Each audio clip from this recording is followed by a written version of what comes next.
నమస్తే today Andhra news bulletin కి స్వాగతం వార్తల్లోని వివరాలు మత ప్రాతిపదికన 26 మందిని చంపిన పాకిస్తాన్ కు అనుకూలంగా మాట్లాడడం సరికాదని అలా మాట్లాడాలనుకుంటే ఆ దేశానికే వెళ్లిపోవాలని ఏపీ ఉప ముఖ్యమంత్రి పవన్ కళ్యాణ్ అన్నారు మత ప్రాతిపదికన చంపడం సరికాదన్నారు ఇటీవల జమ్మూ కాశ్మీర్లోని పహల్గాం ఉగ్రదాడిలో ప్రాణాలు కోల్పోయిన వారికి మంగళగిరి సీకే కన్వెన్షన్ హాల్లో నివాళుల కార్యక్రమం నిర్వహించారు ఈ సందర్భంగా పవన్ మాట్లాడుతూ ఉగ్రవాదం హింసపై అందరూ ఒకేలా స్పందించాలన్నారు కాశ్మీర్ భారత్లో భాగమని ఇలాంటి విషయాలపై ఓట్లు సీట్ల కోసం మాట్లాడకూడదని చెప్పారు ఈ ఘటనలో ప్రాణాలు కోల్పోయిన శ్రీ పొట్టి శ్రీరాములు జిల్లా కావలికి చెందిన మధుసూదన్ రావు కుటుంబానికి పార్టీ తరపున 50 లక్షల రూపాయల ఆర్థిక సాయం ప్రకటించారు ఎంత క్రూరంగా చంపారంటే నేను వైజాగ్ కూడా వెళ్ళాను చంద్రమౌళి గారి ఇంటికి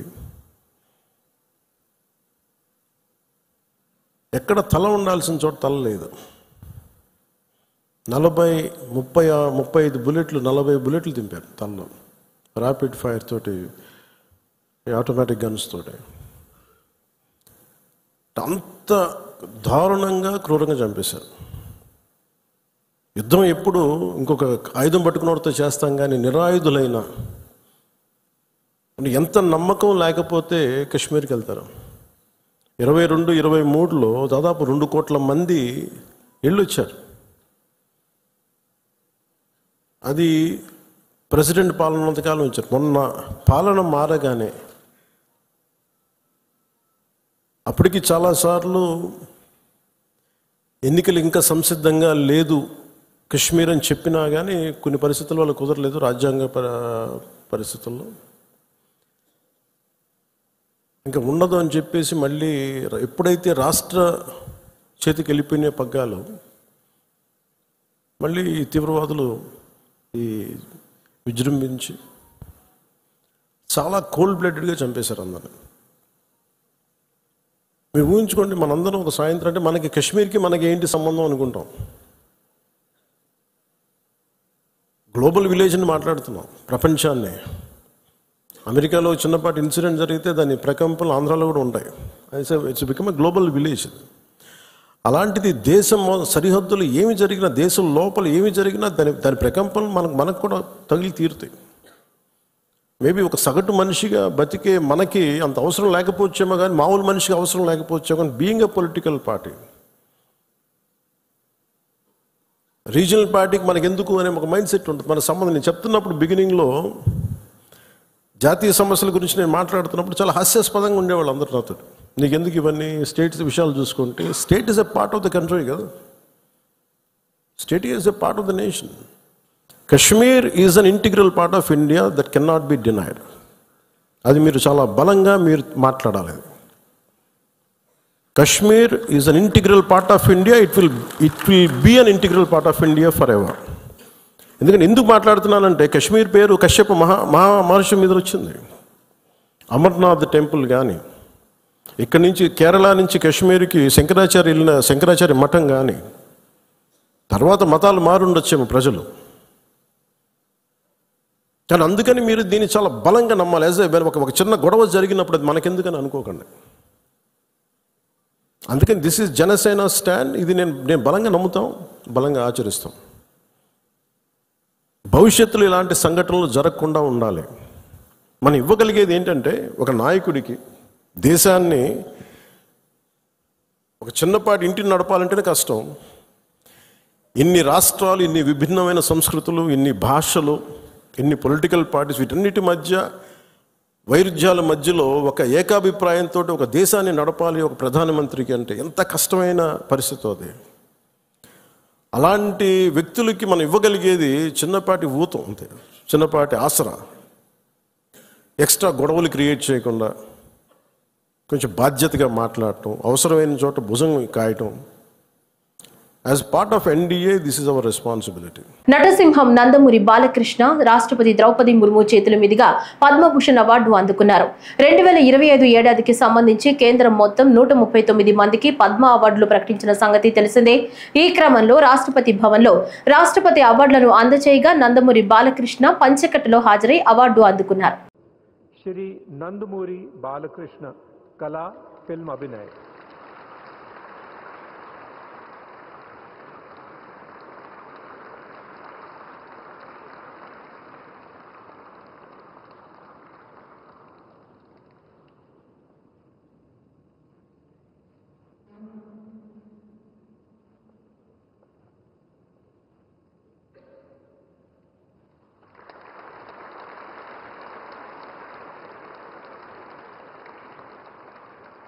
श्री సమాచార శాఖ సహాయ మంత్రి పెమ్మసాని చంద్రశేఖర్ దాతృత్వవేత్త సుధానగుంట రాఘవేంద్ర ప్రసాద్ మరియు ఆయన భార్య కళ్యాణి ప్రసాద్లను వారి దాతృత్వం మరియు సమాజానికి చేసిన సేవను ప్రశంసించారు.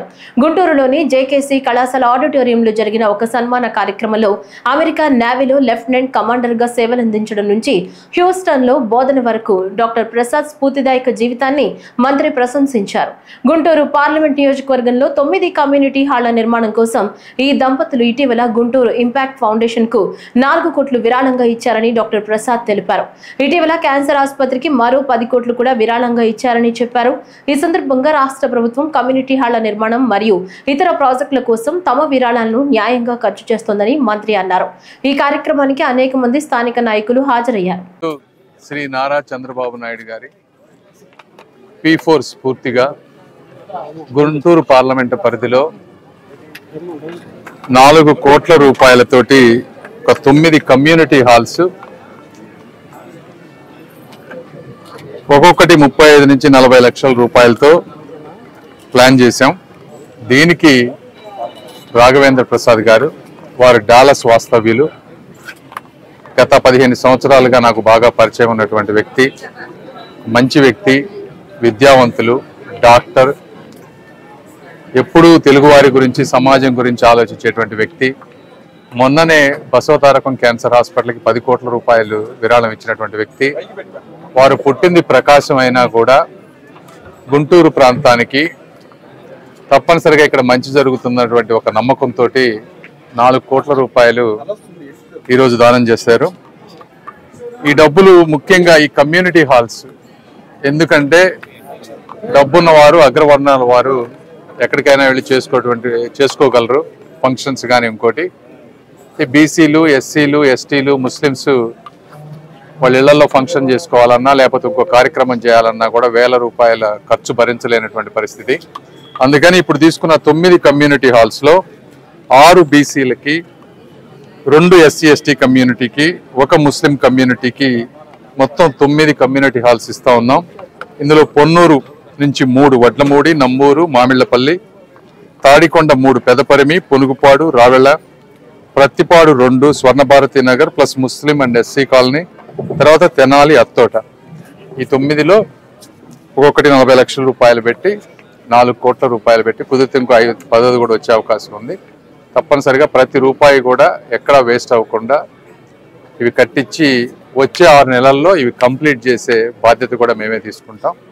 మరొక్కసారి రాఘవేంద్ర ప్రసాద్ గారికి, కళ్యాణి గారి వారి వైఫ్కి కూడా మనస్ఫూర్తిగా గుంటూరు ప్రాంత ప్రజల తరఫున ధన్యవాదాలు, కృతజ్ఞతలు, అభినందనలు తెలుపుతాం. అమరావతి రాజధాని పనుల పునఃప్రారంభానికి మే 2న రాష్ట్రానికి ప్రధానమంత్రి నరేంద్ర మోడీ వస్తున్నారని ఆయనకు ఘన స్వాగతం పలకడంతో పాటు సభను విజయవంతం చేయాల్సిన బాధ్యత మనందరిపై ఉందని జనసేన పార్టీ రాజకీయ వ్యవహారాల కమిటీ చైర్మన్, రాష్ట్ర పౌర సరఫరాల శాఖ మంత్రి నాదెండ్ల మనోహర్ పిలుపునిచ్చారు. ఏ దేశ ప్రధాని కూడా రాజధాని నిర్మాణ పనులకు రెండోసారి శంకుస్థాపన చెయ్యరని, అయితే జగన్ చేసిన దుర్మార్గాలు తెలుసుకుని నష్టపోయిన రైతులకి అండగా నిలవడం కోసం మళ్లీ వస్తున్నారని తెలిపారు. దేశ సరిహద్దుల్లో ఉద్రిక్త పరిస్థితులు నెలకొన్నప్పటికీ మన కోసం ఆయన సమయం వెచ్చించి అమరావతికి వస్తున్నారని, ఆయన పర్యటన విజయవంతం చేయాల్సిన బాధ్యత మనందరిపైన ఉందన్నారు. ప్రధానమంత్రి నరేంద్ర మోడీ గారి అమరావతి పర్యటన నేపథ్యంలో సోమవారం మంగళగిరి నియోజకవర్గం బేతపూడి రామాలయం సెంటర్లో రచ్చబండ కార్యక్రమం నిర్వహించారు. ప్రధాని పర్యటన విజయవంతం చేయాలంటూ రాజధాని రైతులకు దిశానిర్దేశం చేశారు. నిజంగా జగన్మోహన్ రెడ్డి గారు ఎన్ని పాపాలు చేశారంటే అమరావతి విషయంలో రాష్ట్రం వెనకడిగేసింది, అంధకారంలో నెట్టేశారు. మంది ఒకరోజు 200 మంది మహిళలు వచ్చి మన జనసేన పార్టీ కార్యాలయంలో పవన్ కళ్యాణ్ గారితో ఈ విధంగానే కూర్చుని వాళ్ళు ఆ రోజు ఎంతో బాధతోటి వాళ్ళు ఇచ్చిన భూముల గురించి, వాళ్ళ బిడ్డల్ని చదివించుకోవాలనే ఆశ ఏ విధంగా ఉండిందో, ఈరోజు ఫీజు కూడా కట్టుకోలేని పరిస్థితి, చివరికి కౌలు ఇస్తామనే డబ్బు కూడా ఇవ్వకుండా రైతుల్ని మోసం చేశారే. దానికోసం కూడా పవన్ కళ్యాణ్ గారు వచ్చి ఉద్యమం చేస్తానంటే మరుసటి రోజు వేసేసారు డబ్బులు మీ ఖాతాల్లోకి. ఆ స్ఫూర్తితోటే మహిళలు కలిసిన రోజే, అదే రోజు రాత్రి మేము ఢిల్లీకి వెళ్ళి 3 రోజులు ఢిల్లీలో ఉండి అక్కడ ఉన్న నాయకులతోటి పవన్ కళ్యాణ్ గారు చాలా బలంగా, చాలా తప్పు కేంద్ర ప్రభుత్వం చేస్తుంది, మీకు బాధ్యత లేదా, మోడీ గారే వచ్చి శంకుస్థాపన చేశారు అమరావతికి, ఈ రోజున ఎట్లా ఈ విధంగా విధ్వంసం చేస్తుంటే మనం ఊరుకోగలుగుతాం, మాకెంత బాధ ఉందో మీకు కూడా అంతే బాధ ఉండాలి. ఎవరో చేసిన ప్రచారం ఒక కులానికే ఉపయోగపడింది, ఒక వర్గానికే ఉపయోగపడింది, కొంతమందికే ఉపయోగపడింది అనే ఒక వితంత్ర వాదన తీసుకొచ్చిన దానికి మనం తిప్పికొట్టాలి, బాధ్యత తీసుకోవాలని చెప్పారు. భారతీయ జనతా పార్టీ నాయకులందరూ కూడా కొంచెం ఆలోచనలో పడి 2020 సంక్రాంతి కల్లా భారతీయ జనతా పార్టీ జనసేన పార్టీ పొత్తులోకి వచ్చాం మనం. అదే మొట్టమొదటి అడుగు మనం ఆ రోజు వేసింది. ఎందుకంటే అదే మీ కష్టాలు మీరు నిలబెట్టిన కూటమి ఇది. ఆ రోజు వేసిన ఆ మొదటి అడుగు మనల్ని 2024 ఎలక్షన్లో ఇంత అద్భుతంగా మీ అందరూ కూడా ఓటేసి గెలిపించారు. చంద్రబాబు నాయుడు గారి నాయకత్వం, కేంద్రంలో నరేంద్ర మోడీ గారి నాయకత్వం, ఏ విధంగా వీళ్ళిద్దరిని కలపాలని మన పార్టీ అధ్యక్షులు పవన్ కళ్యాణ్ గారు చేసిన ప్రయత్నం మర్చిపోబాకండి. దాని వెనుక మీ అందరి ఆలోచన, మీ కష్టం. ఈ రోజున అమరావతి అనే రాజధాని మనకి లేకపోతే అడ్రస్ లేనట్టు. మనకి ప్రతి రాష్ట్రానికి ఒక రాజధాని ఉంది, ఒక పేరు చెప్పుకోగలుగుతారు. మన ఆంధ్రప్రదేశ్కి ఎక్కడున్నాం మనం? మొట్టమొదటిసారి కర్నూలు పెట్టారు. కర్నూలు నుంచి కొన్ని వ్యవస్థలు తీసుకొచ్చి గుంటూరులో పెట్టారు. గుంటూరు నుంచి మళ్ళీ హైదరాబాద్ అన్నారు. హైదరాబాద్ నుంచి మళ్ళీ విడగొట్టి మళ్ళీ చివరికి మనం అమరావతిలో కొత్త రాజధాని నిర్మాణం చేసుకుందాం వచ్చాం. మీ అందరూ సహకరించారు. ప్రపంచంలో ఎక్కడా జరగలేదు ఈ విధంగా. 33,000 ఎకరాలు ఈ విధంగా భూసేకరణ అనేది అద్భుతమైన కార్యక్రమం. అది కేవలం మీరు నిలబడ్డారు కాబట్టి దయచేసి నేను చేతులు జోడించి మిమ్మల్ని నమస్కరించి చెప్తున్నాను. మీకు అనుమానాలు తెచ్చుకోబాకండి. అది సరైన రీతిలో మేము కమ్యూనికేట్ చేయలేకపోయాం. మరొక్కసారి 40,000 ఎకరాలు తీసుకుంటున్నారు, ఈ 33,000 ఎకరాలని మర్చిపోతారు, లేకపోతే అభివృద్ధి జరగదు అనే అపోహ మాత్రం మీరు దయచేసి ఉంచుకోబాకండి. నిన్న రాత్రి ముఖ్యమంత్రి గారి సమక్షంలో జరిగిన సమావేశంలో నేను ఉన్నాను. ముఖ్యమంత్రి గారు స్వయంగా చెప్పారు ఈ మాట. కరెక్ట్గా కన్వే చేయలేదు మీరు. రాష్ట్రంలోని డిఫెన్స్ అండ్ ఏరోస్పేస్ పాలసీ దేశంలోని అత్యుత్తమ పాలసీగా ఉండాలనేది ముఖ్యమంత్రి చంద్రబాబు నాయుడు కోరిక.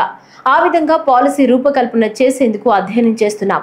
డిఫెన్స్ అండ్ ఏరోస్పేస్ పరిశ్రమలు ఏపీకి తీసుకొచ్చి రాష్ట్రంలో పారిశ్రామిక అభివృద్ధి, ఉద్యోగ కల్పనే లక్ష్యంగా పెట్టుకుని ముందుకు సాగుతున్నట్లు డిఫెన్స్ పార్లమెంటరీ స్టాండింగ్ కమిటీ సభ్యుడు విజయవాడ ఎంపీ కేశినేని శివనాథ్ అన్నారు. రాష్ట్ర పరిశ్రమల శాఖ ఆధ్వర్యంలో defence aerospace manufacturing hub policy క్లస్టర్ల రూపకల్పన కోసం హోటల్ వివాంత సెమినార్ కార్యక్రమం జరిగింది.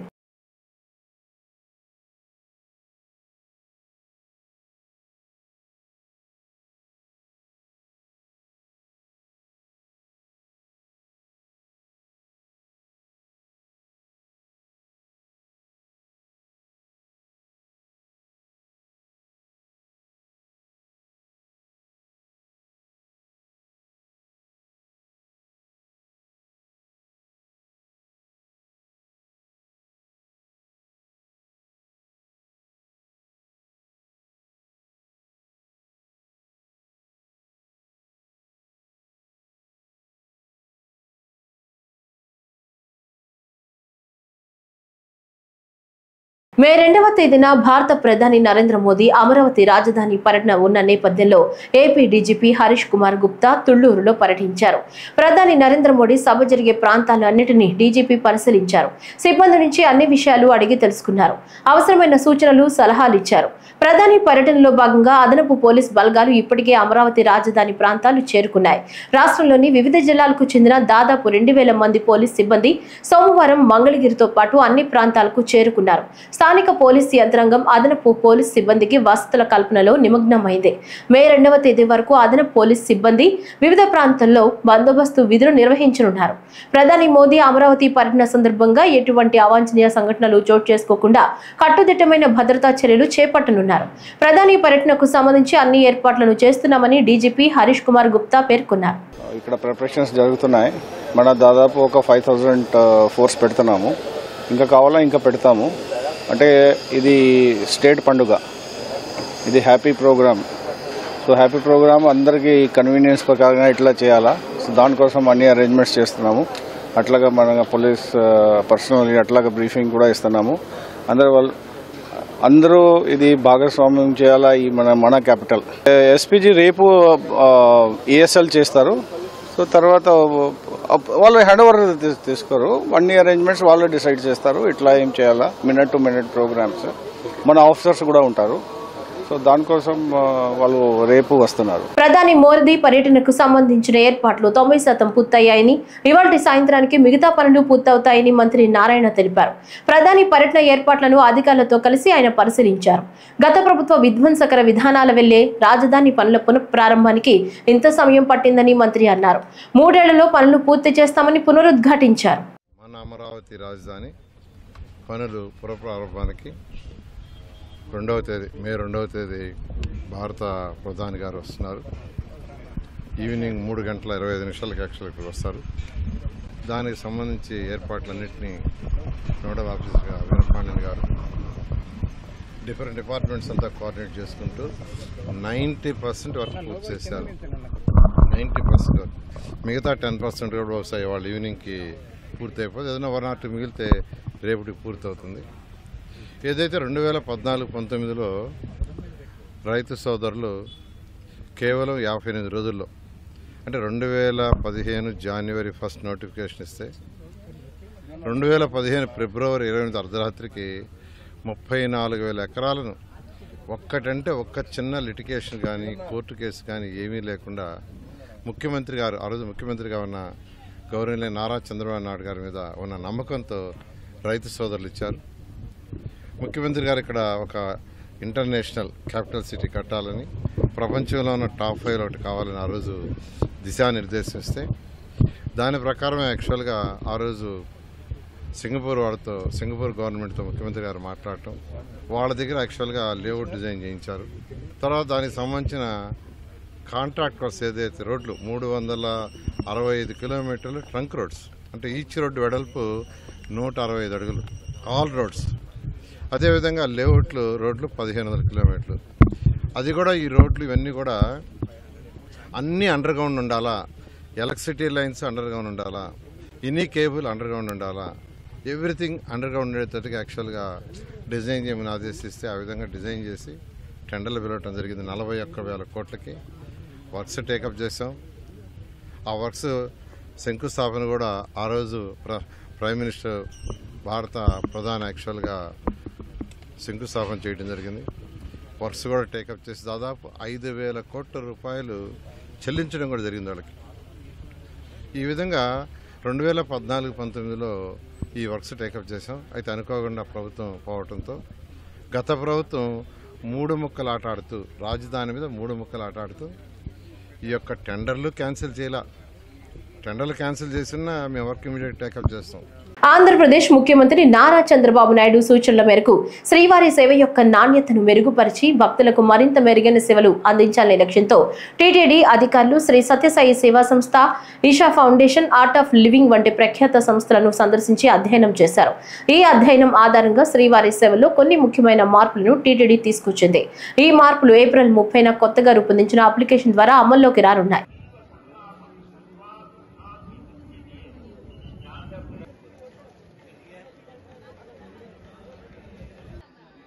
ఆత్మకూరు పట్టణంలోని హెలిప్యాడ్ ను పరిశీలించిన అనంతరం ఇండస్ట్రియల్ పార్క్ ను, నెల్లూరు పాలెం ఎస్టీ కాలనీను, ప్రజావేదిక సమావేశం నిర్వహించే సభా ప్రాంగణాన్ని మంత్రి ఆనం రామనారాయణ రెడ్డి పరిశీలించారు. ఇక్కడ జరుగుతున్న ఏర్పాట్లు జిల్లా కలెక్టర్ కు మంత్రి ఆనం వివరించారు. ముఖ్యమంత్రి వచ్చే రూట్ మ్యాప్ ను, ఇక్కడి కార్యక్రమాల వివరాలను ఎప్పటికప్పుడు పర్యవేక్షణ చేయమని స్థానిక అధికారులకు జిల్లా కలెక్టర్ ఆదేశాలిచ్చారు. సభా ప్రాంగణాన్ని, ముఖ్యమంత్రి పర్యటించే మార్గాన్ని పోలీసులు నిరంతర నిఘా ఏర్పాటు చేయాలని తెలిపారు. కొద్ది మార్పుల నేపథ్యంలో ప్రజావేదికను రవితేజ కళ్యాణ మండపం ఎదురుగా ఉన్న స్థలంలో ఏర్పాటు చేశారు. కార్యకర్తల సమావేశాన్ని గురుకుల పాఠశాల ప్రాంగణంలో ఏర్పాటు చేశారు. ముఖ్యమంత్రి కార్యక్రమం గురించి మంత్రి ఆనం ఆత్మకూరు పట్టణంలోని మున్సిపల్ కార్యాలయంలో అన్ని శాఖల అధికారులతో సమావేశం నిర్వహించారు. ఈ సందర్భంగా మంత్రి ఆనం రామనారాయణ రెడ్డి మాట్లాడుతూ, మే 1వ తేదీన రాష్ట్ర ముఖ్యమంత్రి ఆత్మకూరుకు వస్తున్న నేపథ్యంలో ముందుగా హెలిప్యాడ్ వద్దకు చేరుకుని అక్కడి నుంచి ఇండస్ట్రియల్ పార్క్ వద్దకు వెళ్లి అక్కడ కార్యక్రమంలో పాల్గొని ఆ ప్రాంతాన్ని పరిశీలిస్తారని మంత్రి అన్నారు. మేడే సందర్భంగా కార్మికులతో మాట్లాడి అనంతరం ప్రజావేదిక వద్దకు చేరుకుని సభను నిర్వహిస్తారని తెలిపారు. అన్ని శాఖల అధికారులు సమన్వయంతో ఉండి పూర్తి సమగ్ర నివేదికతో సిద్ధంగా ఉండాలని ఈ సందర్భంగా సూచించారు. మే 1వ తేదీ అంటే కార్మికుల దినోత్సవం మేడే రోజు ఒక నిరంతర శ్రామికుడిగా నిత్యం శ్రమలోనే తను భవిష్యత్తును ఆలోచించుకుంటున్నటువంటి ఈ రాష్ట్ర ముఖ్యమంత్రి ఆత్మకూరు నియోజకవర్గానికి ఉదయం 11 గంటలకు వచ్చి పెన్షన్ల పంపిణీ కార్యక్రమంతో పారిశ్రామిక రంగ అభివృద్ధికి ఆంధ్రప్రదేశ్ రాష్ట్రంలో 50 MSME పార్కులని రాష్ట్ర నలుమూలలా ప్రారంభించడానికి మన MSME పార్కులో ప్రోగ్రాం పెట్టడం జరిగింది. MSME పార్క్ ఇవాళ కోట్లాది రూపాయలతో తయారవుతా ఉంది. విద్యుత్ లైన్లన్నీ కూడా లాగుతున్నారు, రోడ్లు పూర్తయినాయి. త్వరలో నీటి సరఫరా పైప్ లైన్లు కూడా ఇవ్వడం జరుగుతుంది. అక్కడే పరిశ్రమలు రావడానికి ఎక్కువ అవకాశం ఉంది. పక్కనే జాతీయ రహదారి ఉంది కాబట్టి కేవలం ఒక జాతీయ రహదారే కాదు, మరొక 2 సంవత్సరాలు ఈ ఆత్మకూరుకు దగ్గర నుంచే తూర్పు కనుమలకు దిగువన రైల్వే మెయిన్ లైన్కి పడమర వైపున ఒక కొత్త రైల్వే లింక్ రాబోతుంది. అదే నడికుడి శ్రీకాళహస్తి ఎయిర్పోర్ట్ లైన్. దీనికి సంబంధించి ఇప్పటికే నడికుడి నుంచి లైన్ వేస్తూ పిడుగురాళ్ళ వరకు దాన్ని పూర్తి చేయడం జరిగింది. ఆ తర్వాత ప్రకాశం నెల్లూరు జిల్లాల మీదుగా ఇది కాళహస్తి దగ్గర కలపడం జరుగుతుంది. దీనికి అవసరమైన భూసేకరణ కూడా మన జిల్లాలో చేస్తున్నాం. మన ఆత్మకూరు నియోజకవర్గంలో కూడా ఒక 3 గ్రామాల్లో ఈ భూసేకరణ సమస్య ఉంది. అంటే సమస్య పరిష్కారానికి జిల్లా కలెక్టర్ గారు మేము అందరం ఆలోచిస్తున్నాం. రైతులతో మాట్లాడి ఒక నిర్ణయానికి రావాలి. కాబట్టి దగదర్తి ఎయిర్పోర్ట్ వస్తే విమానాశ్రయం దగ్గర అవుతుంది. ఇప్పటికే 2 జాతీయ రహదారులు ఉన్నాయి మనకి. Railway line broad gauge line వస్తే మరొక 3వ ప్రయాణ సౌకర్యం, అలాగే ఉన్నటువంటి పరిశ్రమలకు అవసరమైన సరుకుల రవాణా చేయడానికి కూడా వీలుగా ఉంది. మత్స్యకారుల సంక్షేమానికి వారి ప్రాంతాల సమగ్రాభివృద్ధికి ప్రభుత్వం కట్టుబడి ఉందని రాష్ట్ర సాంఘిక సంక్షేమ శాఖ మంత్రి డాక్టర్ డోల శ్రీ బాల వీరాంజనేయ స్వామి అన్నారు. మత్స్యకారుల సేవలో కార్యక్రమంలో భాగంగా సింగరాయకొండ మండలం పాకల పల్లెపాలెంలో సోమవారం రాత్రి నిర్వహించిన చెక్కుల పంపిణీ కార్యక్రమంలో జిల్లా కలెక్టర్ తమీమ్ అన్సారియాతో కలిసి పాల్గొన్నారు. ఈ సందర్భంగా మాట్లాడుతూ ఇచ్చిన మాట ప్రకారం మత్స్యకారులకు వేట నిషేధ సమయంలో 20,000 రూపాయల చొప్పున ఆర్థిక సహాయం చేస్తున్నట్లు తెలిపారు. కొండపై నియోజకవర్గంలో 1,556 మంది మత్స్యకారులకు 3,11,00,000 ఆర్థిక ప్రయోజనం కలుగుతోందన్నారు. గతంలోనూ మత్స్యకారుల సంక్షేమానికి తమ ప్రభుత్వం ప్రాధాన్యత ఇచ్చిందన్నారు. వేట సమయంలో చనిపోతే 5 లక్షల రూపాయల చంద్రన్న బీమా అందించామని, సబ్సిడీపై మోపెడ్లు, ఆటోలను ఇచ్చామన్నారు. తమ ప్రభుత్వం వచ్చిన ఈ 10 నెలల కాలంలోనే పాకల గ్రామంలో 1,20,00,000 రూపాయల విలువైన అభివృద్ధి పనులను చేపట్టడమే దీనికి నిదర్శనమన్నారు. ఎన్నడూ లేని విధంగా ఆ కుటుంబాలకు ఎప్పుడూ కూడా తెలుగుదేశం ప్రభుత్వం, ఈరోజు ఎన్డీఏ ప్రభుత్వం అండగా ఉంది. నేను రాజకీయాల్లోకి వచ్చినప్పుడు కూడా వేట నిషేధ సమయంలో చూస్తే 31 కేజీలు బియ్యం ఇచ్చేటువంటి వాళ్ళు.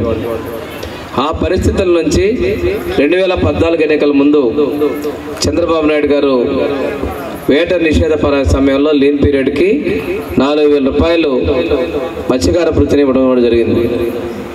అది చరిత్రలో పెద్ద మొత్తం. ఆ తర్వాత బోట్లలో ఎవరైనా సముద్రానికి వేటపోయి చనిపోతే ఎవరు కూడా వాళ్ళకి చనిపోయి మృతదేహం తిరిగి వచ్చేంత వరకు కూడా ఎటువంటి రద్దీ వచ్చేది కాదు. అటువంటి పరిస్థితుల్లో చంద్రన బీమాని ప్రమాదం కింద పరిగణించి చంద్రన బీమా వర్తింపజేసి ఆ కుటుంబాలకు 5 లక్షల రూపాయల ఆర్థిక సహకారం కూడా వేటకెళ్లి చనిపోయినటువంటి కుటుంబాలకి వచ్చి ఆదుకున్నది కూడా ఆ రోజునటువంటి ఎన్డీఏ ప్రభుత్వం అనే విషయాన్ని నేను మీ అందరికి కూడా తెలియజేస్తున్నాను. ఒకసారి బోటు ప్రమాదానికి గురైనప్పుడు ఆ బోట్ రిపేర్లకు కానీ రీప్లేస్మెంట్ కానీ 14-19 ఇచ్చాం. తర్వాత ప్రభుత్వంలో అవన్నీ కూడా పక్కకి వెళ్ళిపోయినాయి.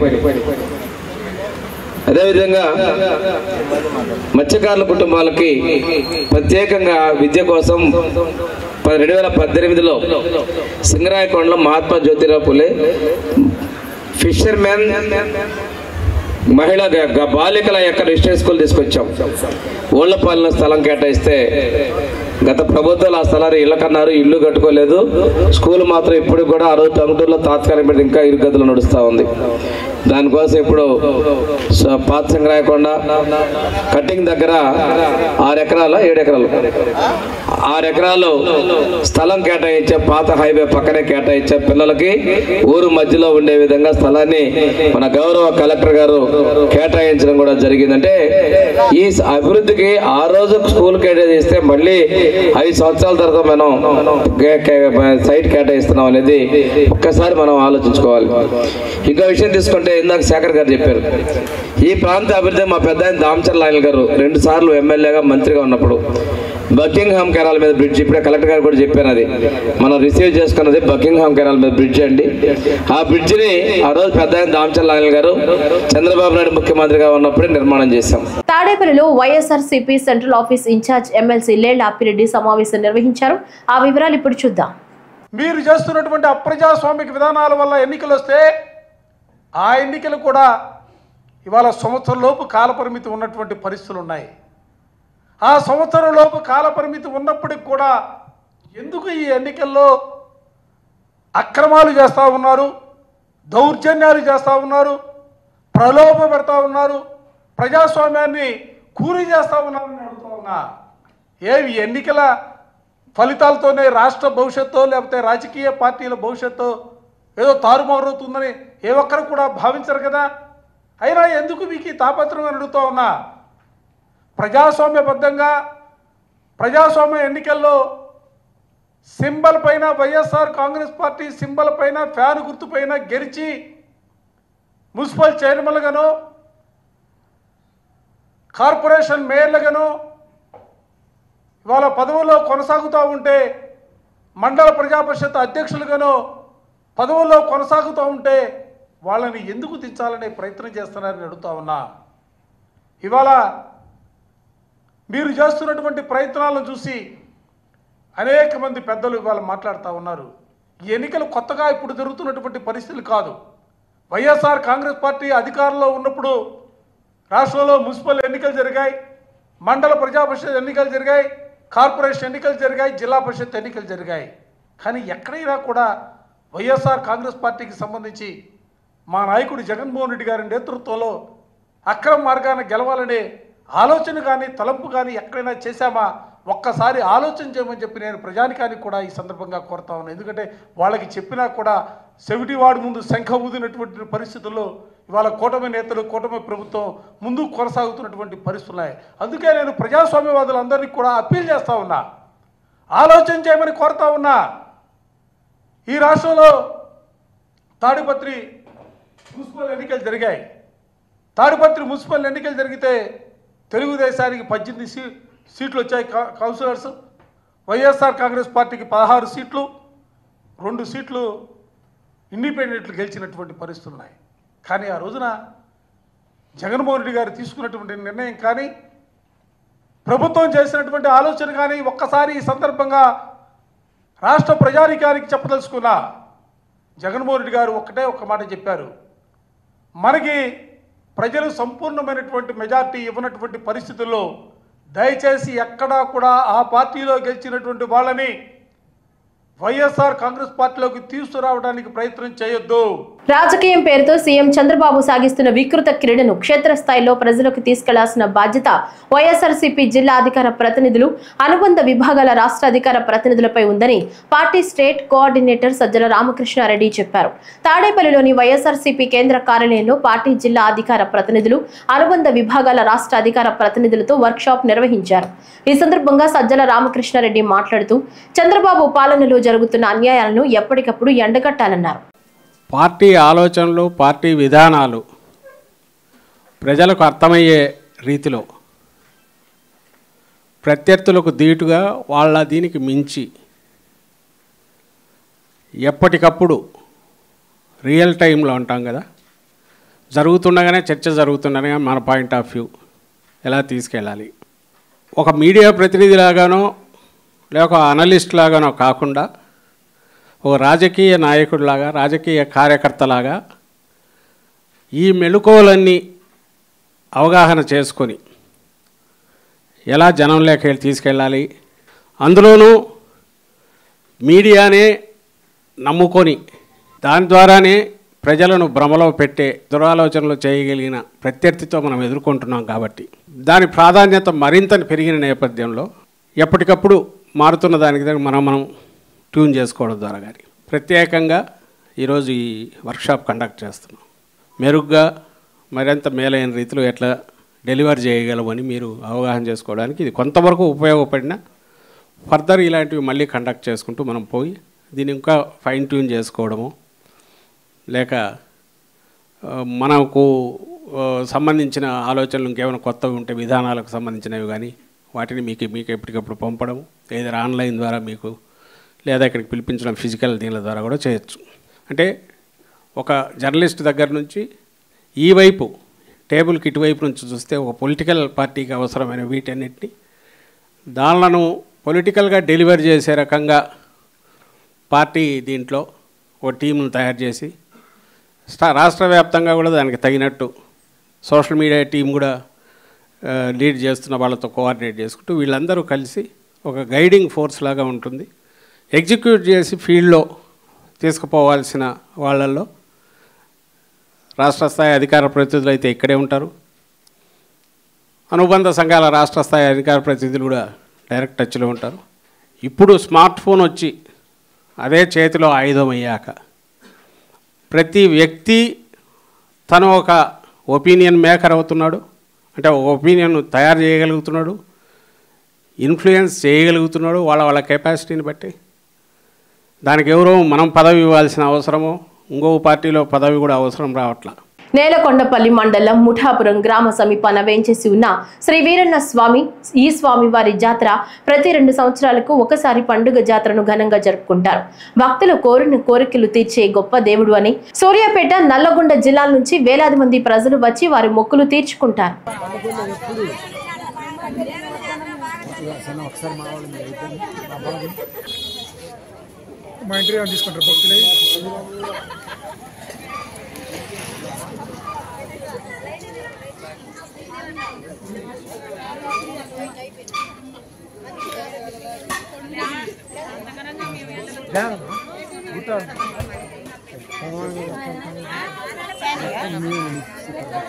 ఈ వార్తలు ఇంతటితో సమాప్తం. నమస్కారం.